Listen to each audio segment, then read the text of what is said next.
Welcome to the Practical Shaman podcast, where we talk about all things shamanic and practical, which gives us a broad range of topics because we can find everyday shamanism in everything we do because everything is energy.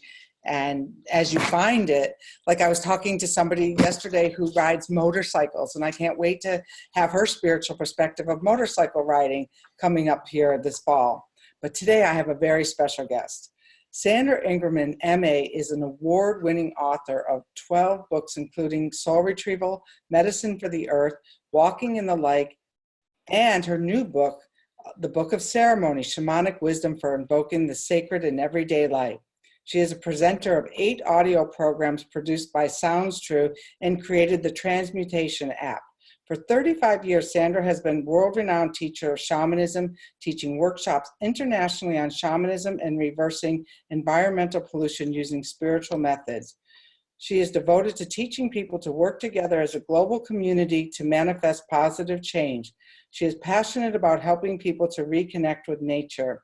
Since the 1980s, thousands of people have been healed from past and present traumas through the classic cross-cultural shamanic healing method Sandra teaches called Soul Retrieval.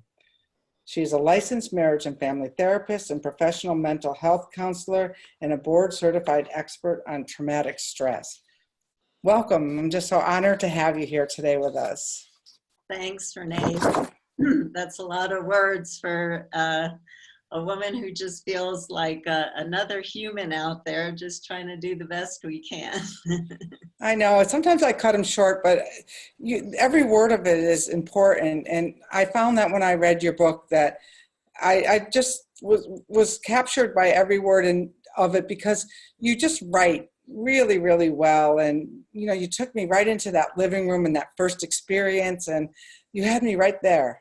And so that's probably what's made you such a beautiful teacher for these past years. And that you keep going and showing up is really an incredible testimony to the value of your work and your integrity, which is important to me. Thanks, Renee. So tell us about your new book, The Book of Ceremony, and how did all of these other experiences get you to this book? Well, you know, I'm so passionate about ceremony. I always have been. I don't know what it is. It's something that's just in my cells. I can't tell you even what got me interested in ceremony. But when I got into shamanism back in 1980, and I loved the ceremony of shamanic journeying. Every practice in shamanism is a ceremony. So for people who do shamanic journeying, it is a powerful ceremony. But then I started to hear about shamans performing ceremonies to call in harmony with nature and to release old hurts and all the things that, you know, ceremonies were used for. And there was a woman in the Bay Area at the time who was known for her work in ceremonies. And she called me up and she asked me if I was willing to trade sessions, if I would do some shamanic healing work. I said, yeah, but what I would like to do with you is I would like to learn from you how to perform ceremonies. And she said to me, how to perform ceremonies? She said, I can't teach you how to perform ceremonies. You just set an intention, you collect your materials, and you go out and do it. And it was like, I was so scared to perform ceremonies. I thought, like, if you got words wrong in an invocation, you were cursed, your family was cursed. You know, those were more of the stories that I had heard. And so when Leslie gave me this key of freedom to this prison I had put myself in, I went berserk. I started just doing ceremonies. And what I noticed was that my life felt richer. And recently, I had a student who has studied with me since 2013, and she wrote me a beautiful email, and she gave me permission to share it. And she said that she found herself going through her daily activities, feeling no meaning and no meaning in life. And then she decided to take my advice to bring more ceremony into her life. And she finds that every single ordinary activity that she does now has meaning, and it feels really sacred for her. And so she feels like there's this whole new dimension of her life. And that's the power of ceremony, is it brings the sacred into everything we do, whether we celebrate a birthday or getting a driver's license or getting married, or asking for healing help. You know, there's just so much sacredness that we can bring into how we eat and how we cook, and what we take in and the effect that it has on our body, just by putting an intention and making it a sacred act, changes the effect of what we ingest in our bodies. And so you're talking about setting an intention, and is that like a complicated thing, or is that something that you just say to the spirit, so, hey, I'm going to move into ceremony? Like if you were cooking, how would you make that ceremonial? Well, there's many different layers to that question of intention. In shamanism and in other spiritual traditions, intention is seen as the fuel to really bring your work to fruition. And, you know, in shamanism, everything is about what is your intention? What are you asking for? Be clear on what you're asking for. And some of the scientific evidence shows that when people just focus on an intention, their brain actually translates that as action has already taken place. So there's a fuel, energetic element to stating an intention. But what I found in my work is that intentions get kind of tricky because we don't always understand the power of our words, and how intentions are magical invocations, and what are we bringing into our lives. And so with the example that you gave of cooking, you know, that's a safe place to put an intention. You're cooking and you think about how much you love yourself and whoever else that you're cooking for, and really focusing as you're cooking. You know, when I cook, which I don't do often, but when I do it with intention. Every vegetable I chop is with love and gratitude. And I used to be a baker back in the 70s, and I never made anything that looked good. But I put so much love into everything I made, I could not keep up with everybody who ordered things from me. And trust me, it wasn't because it looked like an attractive thing to eat, but even then, before I was into shamanism, I understood the ceremony. But so that's pretty simple, and that's a beautiful way to use ceremony, is to inspirit our food, to inspirit our lives with gratitude and honor for everything that we do. But for big things, if you know how to journey, talking to the helping spirits about some of your intentions could bring you a little bit more advice on how to word them. Also sitting in nature, doing any kind of meditative act. For me, an incredible meditative act is drinking a cup of tea. I download so much spiritual information. It's amazing how much in my books came from drinking a cup of tea. So those are ways to get into a place of deep listening, to be able to find the right words for your intention. Because some people ask, give me experiences to help me grow. Make these beautiful power objects and talismans. And I've done things like this. So I'm with all of you who might have made that error. And you put it into the fire and you dance and you sing and you call in all the spirits and you thank them. And then all of a sudden, your life is in a shambles because you're going through a classic dismemberment where to grow, you had to burst through the pot that you had become, you know, this beautiful flower pot. You had to move into the next stage of growth. And so what I find, I don't want to ever make anybody afraid of doing ceremonies. I always say to people, really go for it.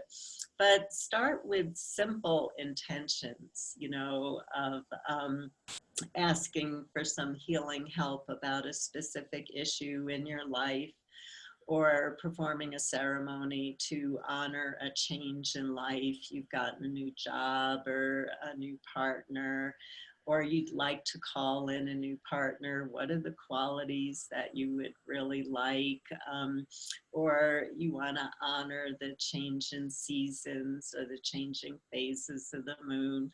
You know, these are things that, you know, step into ceremonial work and see how it changes your life. But on those really, really big life intentions, we really have to learn how to use the power of words and to really focus on the vibration that's going up into the universe and what you're manifesting down into form. Because through ceremonial work, we actually create an invisible world of substance that we can then go into the non-ordinary realms and manifest as form. And that's why there's so much healing in ceremonies, is people can perform ceremonies and keep going back and forth between the unseen and the ordinary realms to bring healing energies that are needed to flood our collective right now. And you do a lot of that with the community. Is there, like, if say somebody wanted to start with a simple ceremony to even get the intention of bringing community together, I mean, would that be a reasonable intention? And of how do I gather my community in order to start doing ceremony, or is that a big one? No, that is actually a perfect intention. But I do want to say that because I've taught thousands of students how to perform ceremonies, that my students are, they're just going in and performing these amazing ceremonies. For example, I have some friends who, after the fires in Santa Rosa, they called their community together and everybody was able to share how they felt about the fire. And some of the firemen were there and they were able to share. And then they actually led a journey to speak to fire and to say everything that they wanted to say to fire. And then gifts were given that were invoked with the love of the community. Like you could put out a bowl of little chocolate hearts or crystals that hold the prayers of your whole community. You know, that's something that people can just go out and do. And one of my favorite ceremonies is, and this you can do with people, it doesn't matter their religious beliefs or their political beliefs. It's really a beautiful way to bring people together, is a ceremony of where everybody just goes and travels within. You could put on some nice music or do some drumming or some rattling. And you have everybody travel within and experience their inner starlight or inner sunlight or inner flame, and just allow that to flow, because who we are beyond our body and our mind is spirit. And so as we tap into spirit, we are light. That's who we are.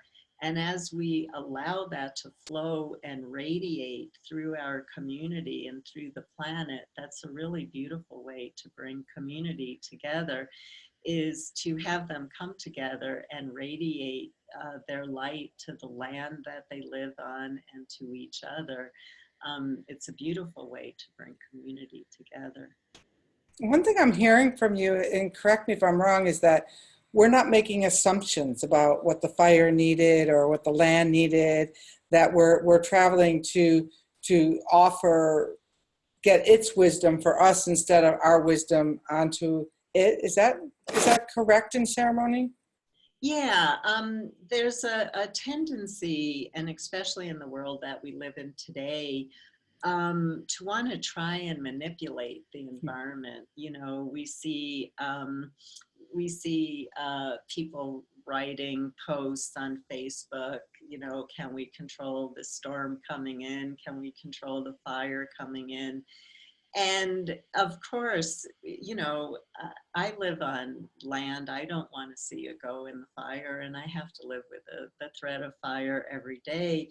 But we also have to understand that we're in a cycle right now, and there's a lot we have to accept. We don't understand where we're seeing life in such a limited time span. We're not remembering the billions of years that this planet has survived. And so when we just take a slice out, we don't understand where all these changes are carving the earth. And the earth has its own evolutionary process.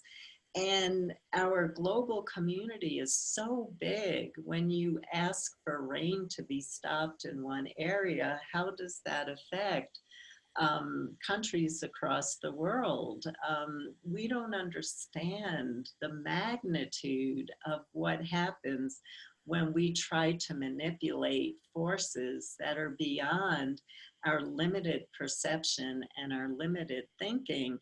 And what I've been trying to share recently, because this is such an important understanding that has come to me, is the Earth, Gaia, is 4.6 billion years old. The wind was here before there was any life. The primordial sea is billions of years old. And then we have fire which came to warm humans and help them survive. But my God, the fire in the sun has always been here, and the moon and the stars. And so, in a time that seems so destabilizing, we're in a really destabilizing time. To have these forces and to work with them in partnership, when we perform ceremonial work, and it's just part of ceremonial work to work with elements, to work with fire to release, and earth and water and air to release, or to ask to help call in some kind of blessings, or to honor a change that has happened in our life. Think of that ancient support that we have, that is right there with us, and the ancestral traditions of tens of thousands of years that are singing to us encouragement to do our spiritual work and our ceremonies, and giving us the guidance because they have been through these changing times themselves. And if you can just imagine that physically for a moment, what that feels like in your body, and how in a time when things seem so destabilizing, the centeredness and solid support you can feel when you show up and you go outside and you stand and you say to the wind, "Bless my life today." And the wind comes through and just gives you a little kiss on your cheek. And think about how many billions of years old that being who just kissed your cheek is. We have support around us that we can gather through our ceremonial work that helps us to stay strong during the times that we're living in right now. How awesome. You just have such a beautiful way of making, really getting to know that really you're like that speck of sand, and, you know, that the wind will come up and really create a bigger movement with it. And so that when we're like these little specks of sand going to these big, big ceremonial crock pots for, so talk about children. I think because children, you know, they really subscribe to ceremony and could be really taught to be broader, bigger, better human beings. How would you recommend people start to work with their children in ceremony? Well, ceremony is great to bring to children because I don't think I have to explain this to anybody. We're in a time where children need to feel that same solid, grounded spiritual strength that I was just talking about when we connect and relate to these ancient forces in nature. And so children, if you tell them the intention of a ceremony, like we're going to give our pain to the fire tonight, they will design an entire ceremony. They'll tell everybody what to wear. They'll bring the decorations. I mean, they're great ceremonial designers. And so use your children for this. With the ceremony of radiating light, having a child dance as a star and letting their light flow around the earth to all the beings that the child loves, you know, they get that. They get what it means to be a dancing being of light. Doing a little fire ceremony, if they're not afraid of fire, where you take a little stick and you wind some yarn and the child can blow a fear that they have, then just put it into the fire and watch how the fire burns it up, or creates a little boat out of natural materials and sends it into the water, or blows a pain or something they're afraid of, or maybe something they want, a wish that they wish the earth would grant them, into a stone and place it into the earth, or blow bubbles into the wind. One of my students is actually going around the world blowing blessings for the earth into the wind. And you can imagine how much children would get into this. And people stop her and ask her what she's doing. And she says, I'm blowing blessings for the planet. And everybody wants to blow some too. So it's a contagious act. It's contagious for children, and it's contagious for the child inside of us. And what a gift to give our children right now in a time where they really need some support. I love that, blowing blessings. That's a great one. Next week, I'm going to be making some prayer flags with some recovering addicts, you know, where they can put in their prayers for people who either didn't make it or who are still suffering. And so, you know, that's a little ceremony that we're going to do. What about if, as we grow up, our wounds get a little deeper and a little more steadfast? Is there a ceremony that you recommend to release old wounds? Yeah, I really, I'm very big on working with the elements, because the elements are right there to help us transform and transmute. And so I think that if people know how to journey, there are different ways to do this. If you know how to journey, if you actually journey on what is the core belief or blocking attitude, self-sabotaging attitude that is holding you back from using your creativity. Because I find that the issues that have the strongest hold on us, that loop throughout our lives, are the ones that we picked up at a pre-verbal age. Those are the ones that really, have that hold on us. And if you can journey to a helping spirit to ask, what is a core attitude or belief that I'm holding that's blocking me from using my creativity or stopping me from moving forward into my life? And then working with one of the elements, like I just described in working with children.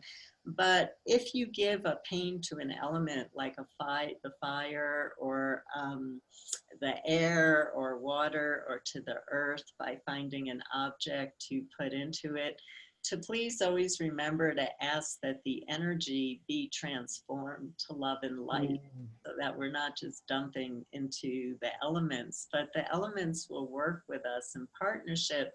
And we just have to make something out of natural materials. Something that a student turned me on to that's a beautiful way to work is with a paper called dissolving paper. And you can get this from a website called sciencebob.com. And dissolving paper is a paper that is environmentally safe. It has no toxins. When you put it into the earth, it composts completely, decomposes completely. But it's made in a way that when you put it into a warm bowl of water, it dissolves. And so to write on your dissolving paper something you would like to release, a pain that you would like to release, or a blessing that you would like to call in, and then you watch it dissolve and you bring it to the land outside afterwards. And so if you feel like you have a pain that is really, it's anchoring you to the past and you just can't move forward, ceremony is perfect for this. That's one of the classic ways that ceremony was performed, was to heal those old wounds so people in the community could step forward. It was essential for community life for people to be able to step forward and be present to life now. And so it doesn't matter if a helping spirit told you the pain, or if you just get what feels intuitively right for you. Just use your imagination to work with your favorite element. You feel this element is an ally for you, and spend some time in nature with it and work on your intention. And use your imagination to create an object that you can release, that really embodies your pain. Don't make it a representation of your pain. You really need to extract it out of you into this object when you put it into a natural force, for it to be transmuted and transformed. It's a powerful way to work. It's not always a one-time ceremony. It's something that you have to repeat over time, but it's a beautiful way to work. And I've had so many amazing experiences with performing such a ceremony over 30 years. I'm sure. And I think you said something very important there about that the outcome may not be the first time or what you think the outcome is. And is that's something important to know about your ceremony, is about the outcomes? Yeah, it's really important for all of us to understand in the spiritual community right now, because we are, as we talked about, we separate time. And we're not seeing this incredible perception of how big time is and how small, limited the time that we have on the planet right now. So as being in service to ourselves, our community, and the planet, the service part is to perform our ceremonial work and to understand that the timing is not what we understand as humans, because again, we're looking through the limited eyes of ego when we're talking about time and outcome. And so when you think about how old Gaia is and tens of thousands of years of ancestors who went through the same changes that we did, you know, we have to think about that we're in a process. We're in a process without an end. And so it's not about what we see immediately. It's about, are we willing to step fully into the process, knowing that when the time is right, the absolute exact intention will manifest itself into the perfect form for all of us and for the planet, but it has to do with divine timing, not the timing of the ego. Yes, I've just had a major learning about that with the Winds of Spirit, is that, you know, they waited until now to come, but the messages might be here for, you know, the next 100 years. It has nothing to do with, other than that I sat down to write it. So let's talk about your book. It's coming out and probably will be coming out today, or I will have this really close to the timing of that. So tell people, where can they get your book? Well, it's the Book of Ceremony, Shamanic Wisdom for Invoking the Sacred into Everyday Life. And I really love this book. It really came through really well. And I not only give instructions for how to perform ceremonies, I mean, everything. I've been teaching how to perform ceremonies for close to 35 years, so I don't leave out a detail. And then probably the second half of the book is stories about ceremonies that friends and students have performed, to really give you ideas of how big and or small your ceremonies can be, but how they can be so unique to your own needs. And so the book hopefully will be available everywhere. It's published by Sounds True. Sounds True is my family, and I love working with them. And Amazon, of course, has it. Barnes and Nobles has it. And you can check out my website, sandraingerman.com, and you can order it off of there too. And what I loved about it was that, you know, I feel like you all those years ago where I do this properly, or it made it so accessible to think about how to make ceremony part of your everyday life instead of something you do at the end of the week. You know, that everything can become a ceremony and have that power and intention to it, and different power and different intention. But it's a wonderful book, and I read it from start to finish. So I highly recommend it, and it's definitely going to be a part of my library forever. Thank you, Renee. Thank you. And do you want to leave one last thought? Is there? Yeah, so, wow. Ceremony is really the key to ceremony, is where you actually step out of your ordinary self and you step into your divine, and you create an actual connection with the divine without. And so this incredible line of communication gets created as we step out of our humanness and we move into the unseen realms, again, where we can keep bringing back healing energies that all of us need right now, our communities need right now, and the earth needs right now. So I really want to invite you into the joy of doing ceremonial work. It's part of the service that we all need to do at this time in our lives and at this time in the planet. And so ceremonies are serious, they're a sacred act, but they also really stimulate the inner child in us, and a joy comes up when we perform ceremonies. And so all of our work to be in service doesn't have to always be hard work. It can also be filled with joy.